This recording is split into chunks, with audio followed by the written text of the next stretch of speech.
Well, hello and welcome. My name is Perry Carpenter. I'm KnowBe4's Chief Evangelist and Strategy Officer, and I'd like to thank you for joining me on this session.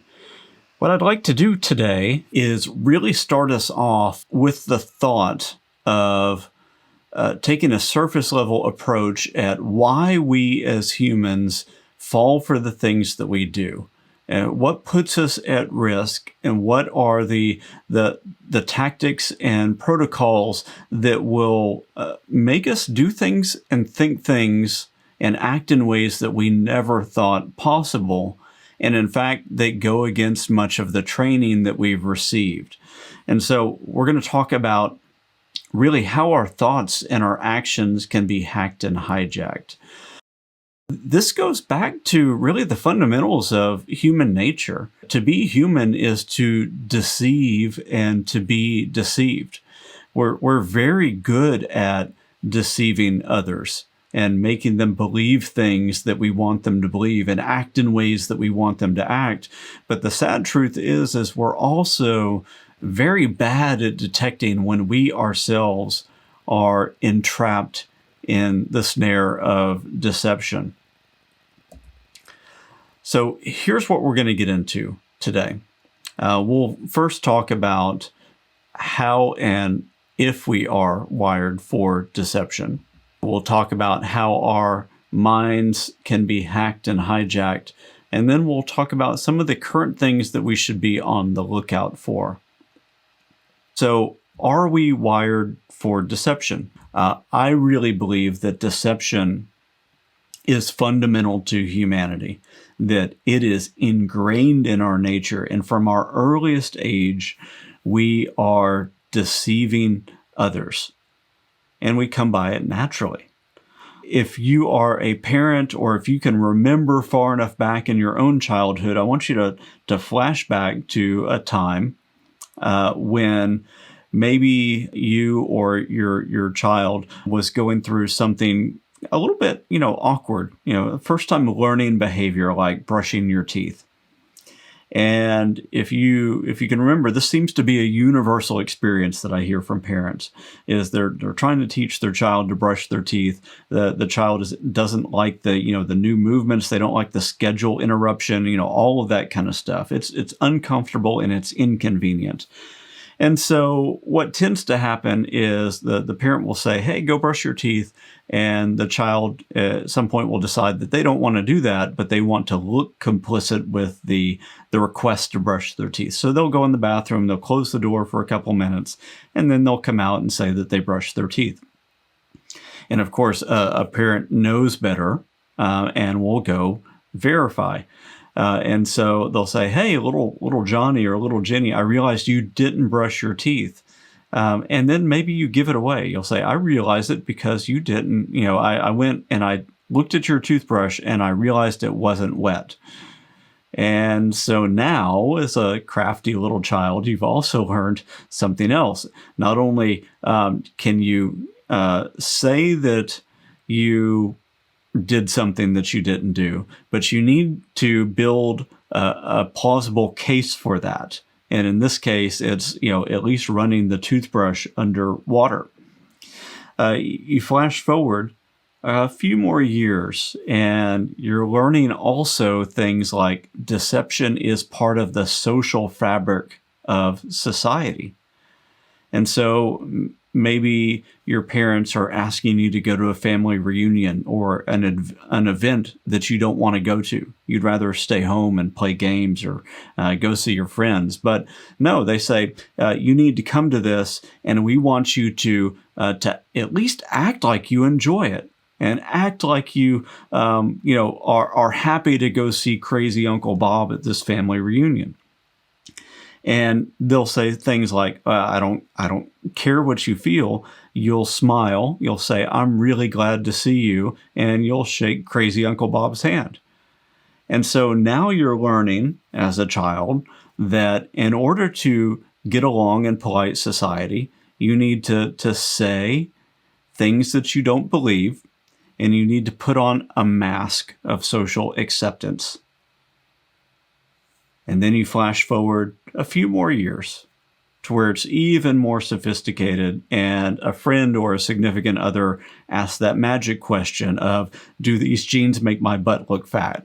And there is a true answer and there is a correct answer to that. And those things may not meet in the middle, but you know the one that you have to say at that time, whether that is true or not. There's the socially appropriate thing to say, or the relationship saving thing to say, and then there is the truth. And in a good case scenario, both of those are the same, but in a lot of scenarios, they're not the same. And so you say the thing that will allow the social lubricant to work in that situation. And so we're learning this. We're learning to put on the mask over and over and over in our lives. And we get that really embedded. And then, of course, the sad thing is that we don't always realize when other people have the mask on and they are saying the thing that is untrue and we are believing it.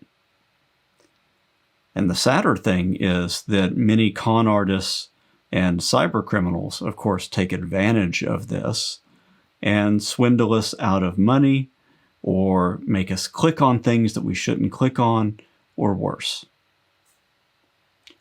So let's start off with an experiment just to get us in the right frame of mind. And you may have seen this before, and if you have, then go ahead and just try to remember the feeling of the first time that you saw this. But if we were doing this in person, what I would have everybody do at this point in the auditorium would be just go ahead and stand up. So imagine an auditorium of people standing up right now. And what I would say is, in a second, I'm going to have you choose one of these cards. Go ahead and choose one of these cards right now. Lock it in your mind, because in just a minute, all of these are going to go away. And no card trick works if you forget your card. So lock your mind on one of these cards now and do not forget it, because they are going away in 3, 2, 1.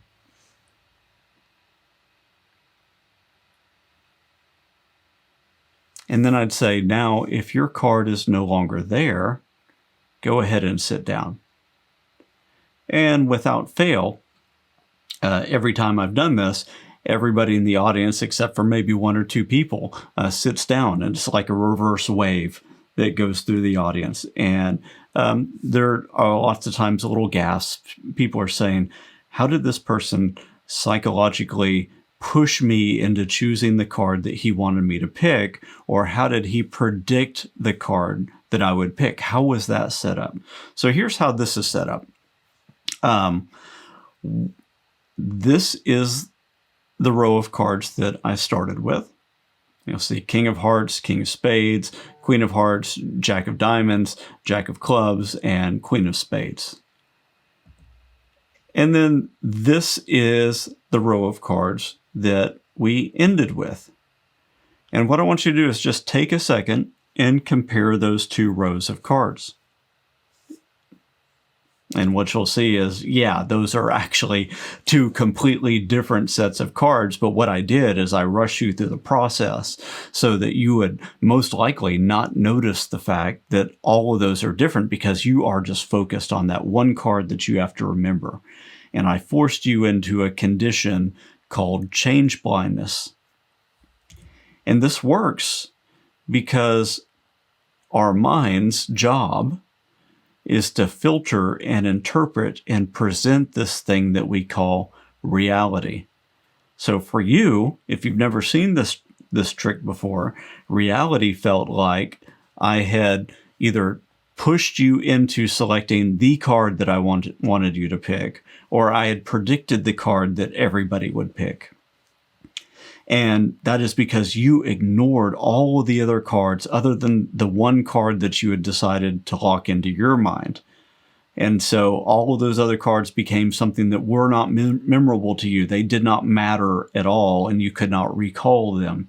All you saw was face cards and colors. Very general assessment of the periphery of the situation. So how does this work? How can our minds be hacked and hijacked? Well, a lot of this comes down to basic psychology. What I'm quoting here from is the work of really the father of behavioral economics, Daniel Kahneman. And he actually won a Nobel Prize for his work that launched the field of behavioral economics. And what it is really it's a combination of psychology theory and behavior science and economic theory. And it's all around why we as humans do these things that just don't make sense, that seem very, very irrational. Dr. Kahneman codifies human thinking into two different areas, system one thinking and system two. And system one is very fast, it's emotion driven, where we're always scanning the environment that we're in constantly, and we're processing all this information that's coming in. And of course, there's so much information out there that we can't fully assess everything.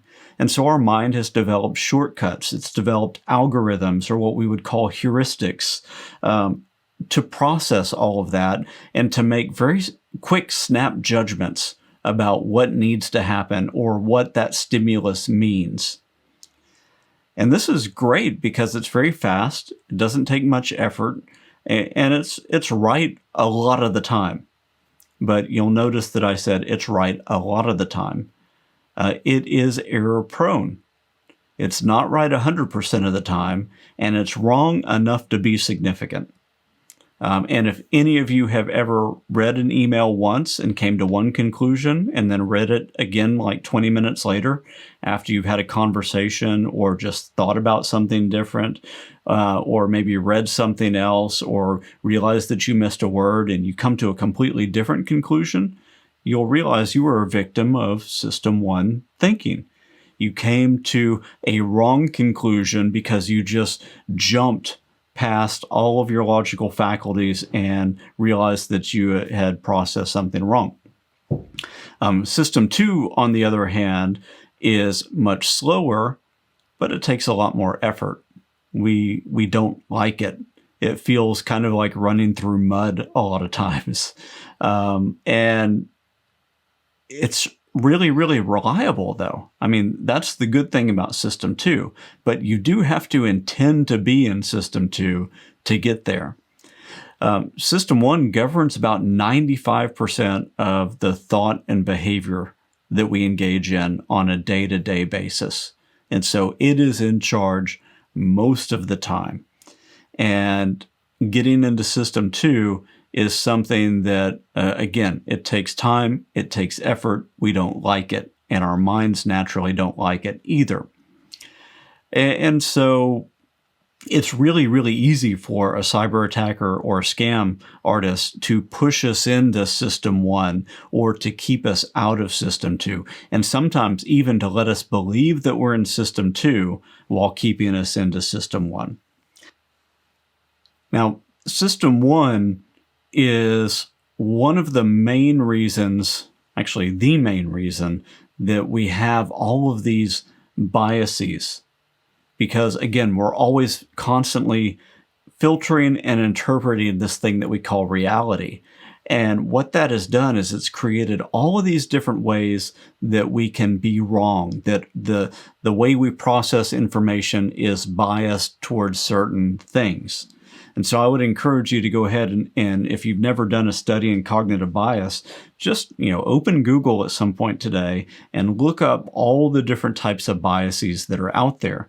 Because what you'll realize is all of these weird discussions that you end up in over a holiday dinner table where you can't come to agreement with a family member or a friend, or when you're over Facebook and you're trying to have a logical conversation, you're both throwing out facts and neither of you can agree on the interpretation of those facts.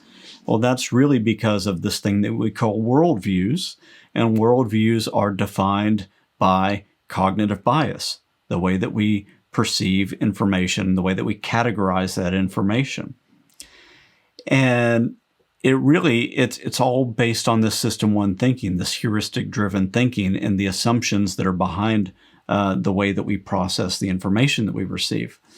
And what that really means is that everything that we think we understand when it comes to things like money or social environments or the way that we learn, the beliefs that we have, the way that we perceive money, and of course, politics are very much shaded by cognitive bias. And that gets to be something that's really, really difficult to dismantle. In order to dismantle cognitive bias within ourselves, we have to be willing to think completely differently and to set aside assumptions and really to fight against the mindset in the direction that our own minds want to go in. Very, very difficult. And so we're very, very error prone when it comes to anything related to these categories that you see here. So a lot of what I've been talking about is also encapsulated in this concept called the OODA loop. So observe, orient, decide, and act. Whenever you're taking advantage of an enemy's psychology or where they're taking advantage of yours, that's what they're doing. They're exploiting known biases, or they're manipulating the thing that you are observing so that you will make an incorrect decision because you're orienting around that information incorrectly. You're orienting around it using your bias, or you don't have all the facts and you're orienting around it and you're making an incorrect decision based on incomplete information. So in all this, we or an attacker can manipulate facts, withhold facts, manipulate context, manipulate attention, exploit known biases, invoke emotions, feed somebody a truth sandwich, which is where you start with a true statement and then you inject a falsehood or a number of falsehoods, and then you end with another truth based statement so that people really remember the truth and that comforting feeling of the truth, but yet they believe some of the things that have been embedded within that sandwich. And the better way to do that is to start with a strong, true statement that has agreement with it, to move to a secondary statement that is a half-truth or a misinterpretation of a truth, then a downright falsehood, and then to build that back out the other way, another half-truth, and then ultimately a full truth. And so you're slowly embedding the deception within these layers of truths and mistruths. And then leveraging the 7 principles of persuasion by Robert Cialdini, with things like trust and authority and reciprocity and so on. And this is what that looks like when you fully understand all the things that are going into that, from the things that can be observed and all the telemetry data that comes into our minds every day, to the way that we orient around that using our own history and worldviews and contexts and divisions and departments and linguistic preferences and so on, all the way to the way that we decide and the way that we ultimately act on that. So in our society today, then, what should we be on the lookout for? I outlined all of the reasons why we tend to fall for things. And let me be clear, this is not just our end users that are falling for things all the time. This is us ourselves. And if you don't believe it about yourself, then at least be concerned about your family members and your friends. But I would say take a good look inside and realize that you and I are not immune to this pull into System 1 that's always happening. And this is the minute where I've got a blue pill for you and a red pill, and you can decide how far down the rabbit hole you want to go. Because we live in a world right now that is inundated with people that are exploiting bias and people that are exploiting our own psychology against us. But you came to this session, so I'm going to make the decision for you, and we're going to go ahead and take this journey. So let's think about what social engineering looks like. What are the basic patterns behind that? One of the things that we do at KnowBe4 is every quarter we put out a quarterly top-clicked phishing test report. And what you'll notice in that is that a few things get exploited. One of those things that gets exploited are big things within the news cycle. So here you'll see COVID-19 a few times because that is inside the social consciousness right now. It has already got a lot of context and frame building and bias built around that. It also has a lot of emotion behind it. And so it is prime to be used as a social engineering lure. Other things coming up, presidential elections, any hot button issue like race relations, things that have been going on for a long time within the United States and around the world. These things inflame emotions and push us into System 1. A prime thing for an attacker or a nation state or anybody else to just take advantage of, get us into System 1 and to push us into a direction or a decision that they want us to move into. Other things are things that feed a hunger. And I'll be very explicit here. Curiosity alone is a hunger. Just wanting to know more is a hunger that needs to be fed, or it is an itch that needs to be scratched. That's why clickbait headlines work. And so just needing to know more is often enough to push you into System 1 and to make you or a friend or a family member click without thinking about it, or download an attachment without thinking about it, or enter a user ID and password without thinking about it. It's just that drive to get something, to know something. Other things that come in are things like greed or urgency or fear or self-interest, things like, that's why pizza coupons are still big. Again, what I'll say is anything that feeds a hunger is going to be something that's a pretty good lure. But tragically, another thing that works very, very well, because we're human, is this tendency for us to want to be helpful. And so a national tragedy happens or a global tragedy, and you've had a big hurricane, lives have been lost, property has been lost, and people are in need. Well, that's a great time for a cyber criminal to pose as a charity, to send out a phishing email and to pilfer credit card information. And so in all of these things, it's really important to think about whenever an emotional reaction comes from something that you're reading or something that you interact with, what will be your plan to stem the tide of that emotion, to pull out of System 1 and to intentionally move into System 2. And what I would say right here is that anytime you feel that that emotive passion come up on an email that you're reading or a Facebook post or anything that is kind of driving an action, whether that's clicking on a link, whether that's downloading an attachment, whether that's making a phone call, or whether that's simply sharing information that got your blood boiling or got you concerned. Anytime you feel that, it's time to take a really deep breath, maybe even step away from the computer for a second or put your phone down for a second, and then think through, what are the red flags that I might look for in this? Take that deep breath and then re-engage the content and start to ask yourself, could somebody be trying to exploit my emotion in this? What might their motives be behind that?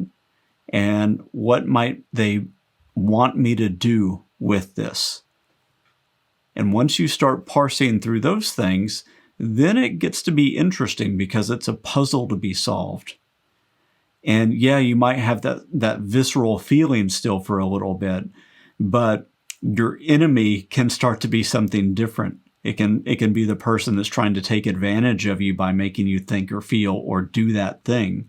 And then you can start to either dismantle that and just not participate in it, or you can report that to somebody that might need to know it and act on it, or you can warn your friends and family about it, or all of the above.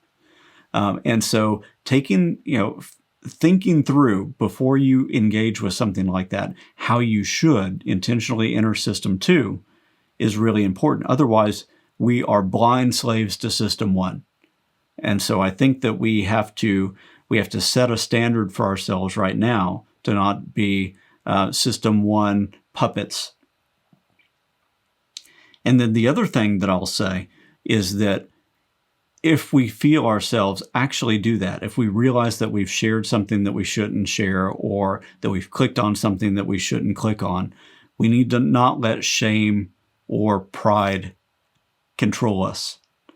And so if you accidentally click on something, or and you need to tell this, if you're a system admin and you've got end users, you need to encourage your end users as well. If they accidentally click on something, don't let shame or pride rule the day. Instead, raise your hand, submit a ticket, call somebody that can help, something that says, hey, I accidentally did this thing. I don't know that it was good for the company. Same thing for you. If you accidentally do something, don't go hide. Don't hide from it. Actually, be a good example and report it and ask for help. If you accidentally share something that you find out is false on Facebook, don't just delete the post in shame. Actually go out and post a retraction that doesn't pull down that post, but notifies everybody on the thread that you accidentally propagated false information. And here's how you found out that it was false. And here is maybe your plan to not do that in the future. That way we start to build up a societal standard for how to respond to these things. So let's also think about the concept of fake news, because this is a really big topic right now. It's dominating a lot of the global stage, and it's certainly dominating the stage here in the U.S. as we get close to the presidential elections in November. This term fake news is really kind of a wrapper term for a strategy. And that strategy comes from Russia's playbook of disinformatsia, which is really rooted in their military intelligence strategy and their propaganda strategy of making their public believe a certain way. And there's two things that are wrapped within this. Number one is disinformation, and number two is misinformation. And I think it's really important to disambiguate these terms. So disinformation is the intentional injection and spread of falsehoods. So I would be intentionally wanting to mislead you in some way, and I'm giving you false information, or I'm giving you inaccurate information or incomplete information to lead you to a wrong conclusion, usually to push you into confirmation bias, or to push you into an emotional reaction in some way, or to further my own agenda. Misinformation is usually the innocent spread of disinformation. So this is with when you or I pick up a piece of disinformation, not knowing that it is disinformation, and we spread that believing that it's potentially true. This is most of what your friends and family are engaged in on Facebook.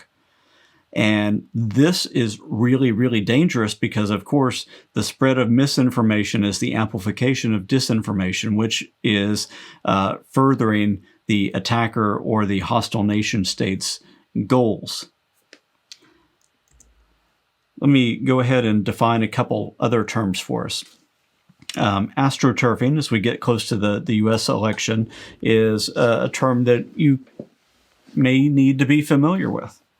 And what astroturfing is really making something on the outside look like a grassroots organization.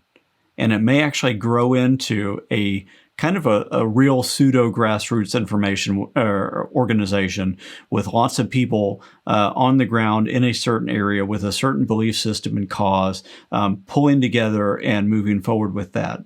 But the reality is that this thing did not start out as a grassroots organization. It was started by somebody further removed from that, seeding it with money with a political agenda, or a nation state agenda, or some kind of other darker agenda. So it's usually one person that is very far removed from the situation, creating a fake account or a set of fake accounts that are then drawing in real people that believe in that cause and getting them organized and moving them out so that it can become self-sufficient over time. And that leads us to the concept of a sock puppet account. A sock puppet account is really just a fake account that anybody can create on a social media platform or anywhere on the internet, and it's just shielding an identity. So if I were to go create an account and name it John Doe, and then set up a history behind that, and set up likes and preferences, and set an age and a gender and career path and all of that behind that, that would be a sock puppet account. So if I'm trying to, let's say I want to influence people that are in the military, well, I would go create an account that has a picture that looks like it is somebody with a military haircut, and I would put in different places that I've been stationed that have military bases nearby. I would put in education that's consistent with that. And then I would start to just randomly try to friend or connect with people that are in the military. And once I build up enough of those people that have just accidentally accepted my connection request, well, then I get more and more trust, and then I can start to share information with them and potentially influence those people, or I can just silently start to consume the intelligence that they are sending out, giving information about themselves, their families, or maybe even projects that they're working on if they're not thinking about everything that they're posting. So that's the value of a sock puppet account. The other value of a sock puppet account is just creating a good account that can be used for open source intelligence gathering later on, so for sheer research purposes. And then there are a variety of faking mechanisms that are out there to try to make us believe that certain things are going on, or that certain people are saying or doing certain things. And so we're very used to hearing about deep fakes right now because that's sexy AI-driven technology. But I would be remiss if I didn't bring our attention to cheap fakes, which are the thing that are being used way more often right now. I think deepfakes will increase in usage over the next few years as the AI becomes more accessible to different groups. But right now, a really good deepfake takes somebody with deeper pockets in order to accomplish successfully. But cheap fakes can be done with iMovie or really anything that comes pre-installed on most of the systems or phones that we have right now.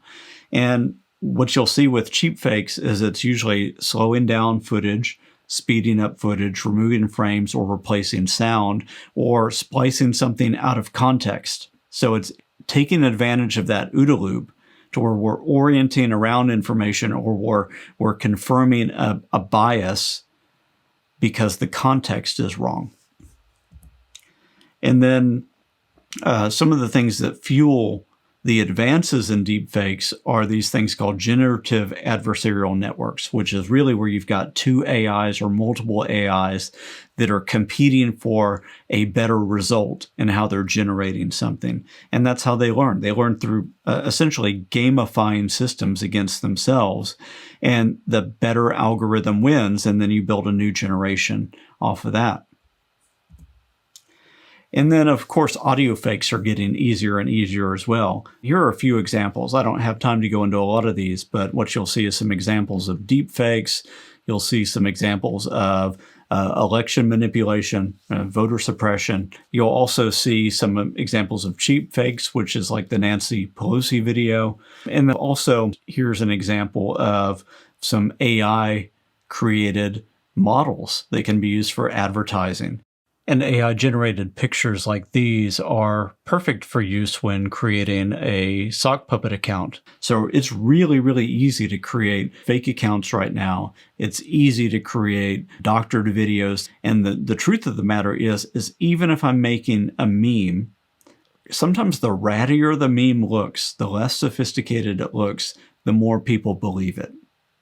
And people rally around memes right now because they're so easy to share, they're so easy to consume, and it's, memes are all around confirmation bias and elevation of emotion. Here's a good example of a video fake that was done a few years ago after the Parkland shooting. Of course, huge rallying cry for people on a lot of sides of the hard to solve gun debate. So after the Parkland tragedy, one of the group of survivors were posing for photos on the cover of Teen Vogue, and the girl here at the front tore a target used in target practice on gun ranges. And what somebody did in order to inflame the masses was to doctor that video or doctor the photo of that, actually both of those, videos and still, and replace that target with the Constitution of the United States. And what does that do? Well, that inflames a whole range of people. And is talking about gun rights and disrespect to the U.S. and the Constitution and so on. And so these become very, very powerful tools in the hands of somebody that has any agenda, whether that's a true political agenda to further an ideology, or whether that's a nation state trying to sow confusion or just create a lot of chaos out within that society so that they can say, see, look, the U.S. is in shambles and our government is so much better in comparison. And a lot of times, too, the reason that people are doing this is to drive not only clicks, but to monetize those clicks. And so there's a monetization piece of this that cannot be ignored. Here's a few more examples of things that would create voter disenfranchisement or social outrage. These are all confirmed disinformation campaigns. And with that, I'm going to end off by saying the only way to combat this is education and preparation and healthy security habits to make better security decisions every day so that we can have a more secure society. Thank you for attending.